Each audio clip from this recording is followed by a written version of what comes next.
کسی کو تم دل سے چاہو اور وہ تمہیں ٹھکرا دے تو وہ اس کی بد نصیبی ہے، تمہاری نہیں۔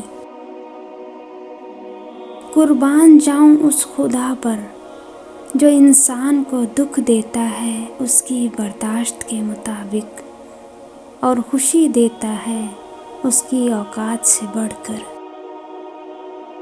جو فضول خرچی پر فخر کرتا ہے وہ مفلس ہو کر ذلیل ہوتا ہے۔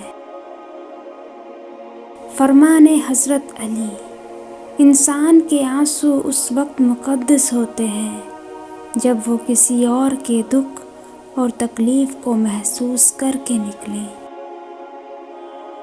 قبرستان ایسے نوجوانوں سے بھرے ہوئے ہیں جو بڑھاپے میں توبہ کرنے کے خواہش مند تھے۔ حضرت علی رضی اللہ تعالیٰ عنہ نے فرمایا، برائی کرنے والا کسی کے ساتھ نیک گمان نہیں رکھ سکتا، کیونکہ وہ ہر ایک کو اپنے جیسا خیال کرتا ہے۔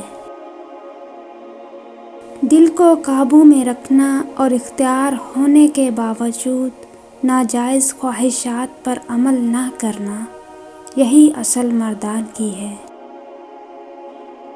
بارش کا پانی پیو کہ وہ بدن کو صاف کرتا ہے، بیماریوں کو اور دردوں کو بدن سے نکال دیتا ہے۔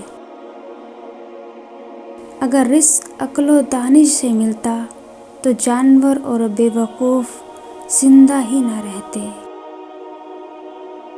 حضرت علی رضی اللہ تعالیٰ عنہ نے فرمایا، سخاوت یہ ہے کہ تم اپنا مال خرچ کرو اور دوسرے کے مال پر نظر نہ رکھو۔ حضرت علی رضی اللہ تعالیٰ عنہ نے فرمایا، سب سے پہلی عبادت یہ ہے کہ انسان مصیبت میں صبر کرے، اللہ تعالیٰ کی طرف سے مدد کا منتظر رہے۔ بدترین دوست وہ ہے جس کی خاطر تکلف کرنا پڑے۔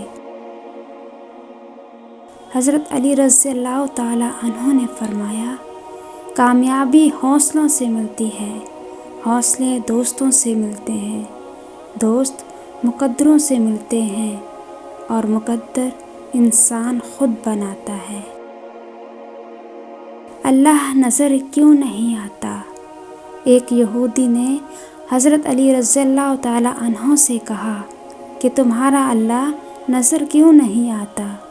حضرت علی رضی اللہ تعالیٰ عنہ نے کہا کہ تم سورج کو غور سے دیکھو۔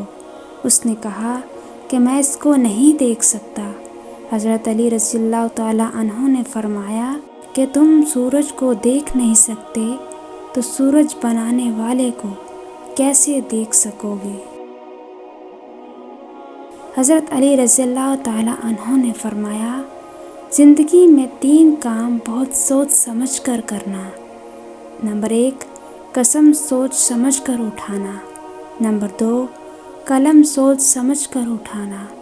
نمبر 3، اگلا قدم سوچ سمجھ کر اٹھانا۔ حضرت علی رضی اللہ تعالیٰ عنہ نے فرمایا، اگر خوش رہنا چاہتے ہو تو یہ 2 کام کرو۔ نمبر 1، کسی سے امید نہ رکھیں۔ نمبر 2، کسی سے شکوہ نہ کریں۔ پیارے دوستو، حضرت علی رضی اللہ تعالیٰ عنہ سے ایک شخص نے پوچھا، اے پیارے علی، میری دعا قبول نہیں ہوتی، تو آپ رضی اللہ تعالیٰ عنہ نے فرمایا، اے اللہ کے بندے، جب بھی دعا کرو تو 3 کام ضرور کرو۔ نمبر 1، غائب کے لیے دعا مانگو۔ غائب کے لیے دعا مانگو گے تو آپ کی بھی دعا ضرور قبول ہوگی۔ پیارے نبی صلی اللہ علیہ وسلم کا ارشاد گرامی ہے کہ آپ صلی اللہ علیہ وسلم نے فرمایا، غائب کی دعا غائب کے لیے قبول ہوتی ہے۔ نمبر 2، دوسری بات فرمائی، جب بھی دعا مانگو تو نبی اکرم صلی اللہ علیہ وآلہ وسلم اور ان کی آل و اولاد کو بھی یاد رکھو۔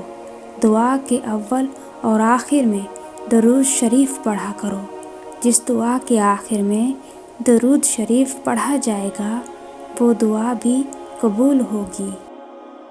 نمبر 3، تیسرا، اپنی دعا میں اپنے نبی صلی اللہ علیہ وسلم کو ضرور یاد رکھا کرو۔ جب بھی دعا کریں تو ان کے لیے بھی دعا مانگا کریں، اس سے رب کو پیار آتا ہے، وہ دعا قبول کرتا ہے۔